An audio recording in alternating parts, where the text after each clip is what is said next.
bukan naga, tapi bisa membunuh dalam satu gigitan. Kenalan dengan predator purba asli Indonesia, komodo. Komodo, Varanus komodoensis, adalah kadal terbesar di dunia yang hanya hidup di pulau-pulau tertentu di Indonesia, seperti Komodo, Rinca, dan Flores.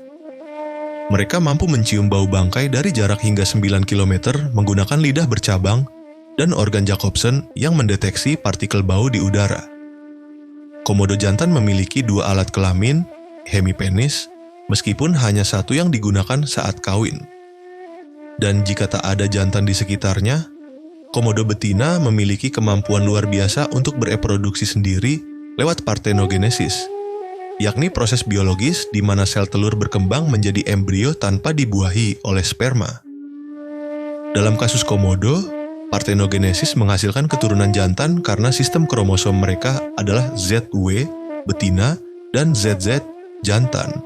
Sehingga hanya kombinasi ZZ yang memungkinkan lahir secara aseksual. Fenomena ini pernah tercatat pada komodo di kebun binatang Chester dan London pada tahun 2006 yang kemudian dipublikasikan di jurnal Nature, menandai salah satu kasus partenogenesis vertebrata yang paling menghebohkan. Gigitannya mematikan bukan karena mengandung racun seperti ular, melainkan karena air liurnya dipenuhi bakteri patogen serta protein toksin yang menyebabkan tekanan darah mangsa turun drastis dan memicu kelumpuhan.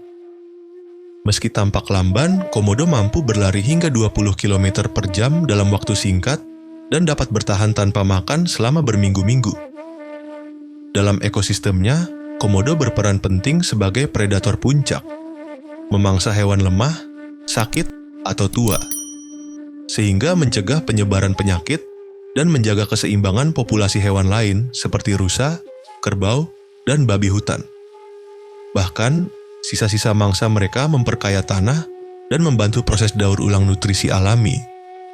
Menariknya, air liur komodo juga sedang diteliti oleh ilmuwan sebagai sumber kandidat antibiotik masa depan karena kemampuannya melawan infeksi.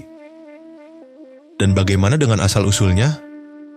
Meskipun dikenal sebagai ikon Indonesia, penelitian DNA dan fosil menunjukkan bahwa leluhur komodo kemungkinan berasal dari Australia sekitar 3-4 juta tahun yang lalu. Fosil kadal raksasa seperti Megalania di Australia yang panjangnya mencapai 5 meter, memperkuat teori bahwa spesies nenek moyang komodo bermigrasi ke Asia Tenggara melalui jembatan darat pada masa Pleistosen, ketika permukaan laut lebih rendah. Penelitian dari University of Melbourne dan Natural History Museum London dimuat di Proceedings of the Royal Society B 2009 menunjukkan bahwa komodo telah lama punah di Australia namun tetap bertahan dan berevolusi di pulau-pulau Indonesia. Maka tak heran meski mungkin asalnya dari selatan, Indonesia adalah rumah terakhir yang menyelamatkan spesies ini. Komodo bukan hanya warisan Nusantara yang mengagumkan, tapi juga penjaga ekosistem yang vital dan potensi harapan bagi ilmu pengetahuan dunia.